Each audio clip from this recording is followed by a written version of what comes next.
Well, hello, my name is Jim Royal. I am a huge Beatles and Elvis Presley fan and basically classic rock in general. So if you haven't already, please subscribe to my channel.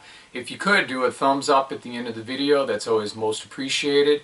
Feel free to leave comments. I always enjoy reading them and I do my very best to try to respond in a timely manner. Today what I wanted to do is a Beatles 1974 fantasy album. What would be on it?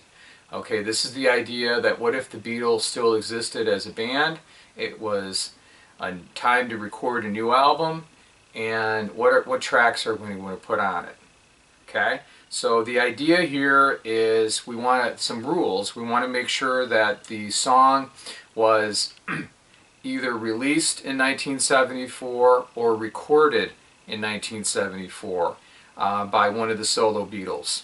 Either on one of their solo albums or singles.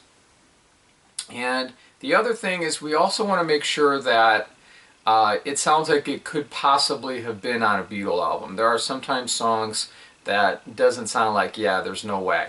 Okay? So I thought we would have this produced by George Martin, Beatle producer, that we would stick to the 14-song formula that the Beatles generally did with their albums. So let's get going. I'm going to show you what we can draw from on here. I'm going to be selecting 5 songs from John. I'm selecting 5 from Paul. I'm selecting 3 from George, because George could get 3 songs. He did on Revolver, and I'm putting 1 for Ringo. So the first thing that we have for John is John had an album, Walls and Bridges, released that year. So we're going to have that one. Also, we're going to have some tracks released off of Rock and Roll, which was released in '75, but most of it was recorded in '74. We are going to exclude 4 songs. The first song is You Can't Catch Me, Sweet Little 16, Boney Maroney, and then the last one would be Just Because. Alright, what else do we got here? We also have an unavailable B-side from John, which was recorded in '74, released in '75, called Move Over Miss L. So that is also one that we can use. Alright, Paul McCartney. Well, he only had officially 1 single released from Wings in 1974 and no studio albums. However, we do have singles that were released in '74 from the '73 album Band on the Run. So we can count those too. Okay, so here's what we've got from that. We've got Mrs. Vanderbilt with the song Bluebird as the B-side. That was released January '74. That was released in continental Europe and Australia, but not the UK. So those are songs we can draw from. We had Jet with Let Me Roll It, released in January of '74. And then in February of '74, we had Jet with Mammonia as the B-side. And then we have Band on the Run, which was released, that single released April of '74, with the B-side 1985. And then finally in June of '74, Band on the Run with Zoo Gang. Besides that, Wings did do some recording in Nashville that year. They recorded several songs. 2 in particular that stand out are instrumentals that was later billed to the Country Hams in 1976. That would be Walking in the Park with Eloise and then Bridge on the River Sweet. And then also we can draw from a few tracks from Venus and Mars, which would be the 1975 album, because they started recording that in November of '74. So we can look at Letting Go and the song Lovin' Song if we want to put those on the album. George Harrison had the album Dark Horse that was released that year. And then he also had a B-side to the single called I Don't Care Anymore. So we can look at that one too. And then Ringo had the album Goodnight Vienna. Alright, so let's get going here. Make sure I covered everything. Okay. So the album, I would call, this album would of course be produced by George Martin, Beatle producer. I'm going to call it Listen to This. And the reason I'm going to call it that is because John Lennon had an ad campaign for Walls and Bridges. It was called, he had a button that said listen to this button, and then they had promo posters and advertisements on buses and billboards, and would say like listen to this cash register, you know, or listen to this, listen to this. So I'm calling this Listen to This. What would your ideas be? I'd like to hear from you if you have some better ideas, but that's what I came up with. All right, so and then also when I'm doing this list, I want to hear, you know, what's your 1974 fantasy album? What would be songs that you would pick? So let's start out with the first song, Going Down on Love. This is an excellent song from Walls and Bridges. It's an opener for that album, and I think it's a good opener for this Beatle fantasy album too. Nice up-tempo song, pretty cool. I could see the Beatles doing it.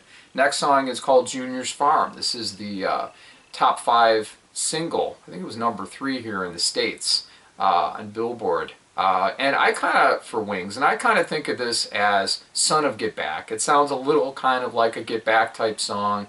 A lot of people have compared it to that, you know, what his references are, how he's talking, and it's just a fun tune. It's the biggest rocker on the album, and I think it's my number 2 on the album. Track number 3 is Whatever Gets You Through the Night. Now I know one of the rules was, hey, it sounds like it's got to be on a Beatle album, and one of the things is we've got Elton John on here. Elton John is playing piano, and he is also singing co-lead. Well, I do believe that the Beatles would continue to branch out and play with other people. I mean, they played with Eric Clapton's Cream, didn't they, on the White Album? They played with upcoming artist Billy Preston on Get Back, some of that, you know, on Let It Be. Why wouldn't they? Why wouldn't they continue to expand? You know, the thing with the Beatles is the Beatles continue to evolve and move on, and I think they would have more musicians. They didn't sound like they did in '63 with She Loves You and I Want to Hold Your Hand by the time they got to recording songs for Magical Mystery Tour like Blue Jay Way or I Am the Walrus. So I think it's possible, and this was a #1 song from John, by the way. All right, track number 4 is Dark Horse. What an excellent tune from George from his album. Always like this. This is more kind of a medium up-tempo song. Really good tune. Song number 5 is Mrs. Vanderbilt. This is a great song from Band on the Run. Like I said, that single was released in '74, so I'm counting it. Nice album track. You know, no fillers at all on this.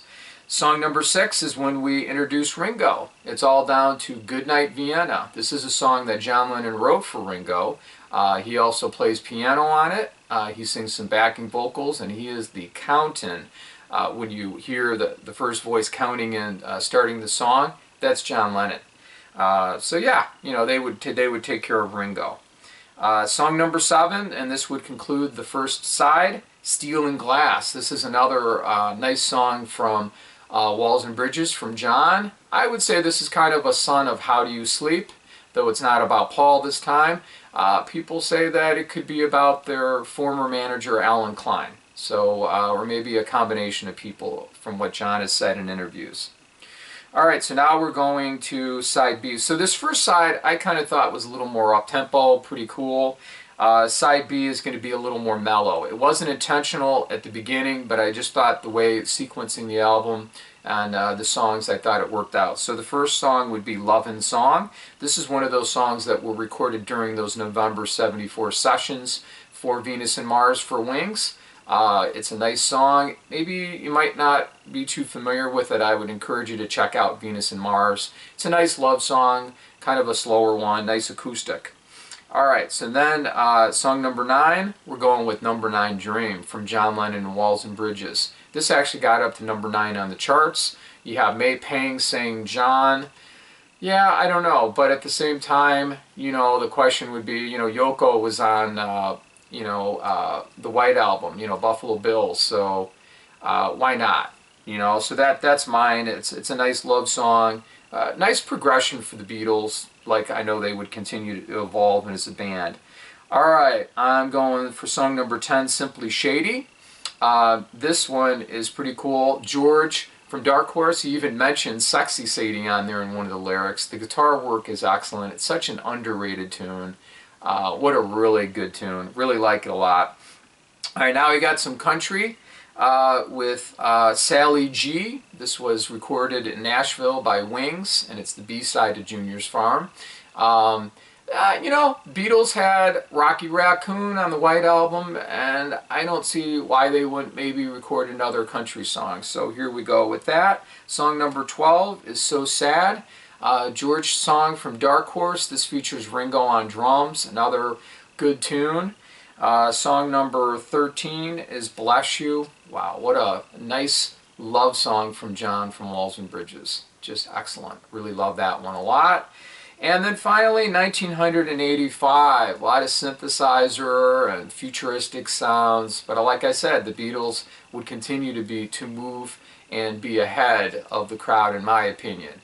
And this is an excellent song from Band on the Run, and also a B-side from a single in '74, so that's why I'm putting it on there. So that is my fantasy album.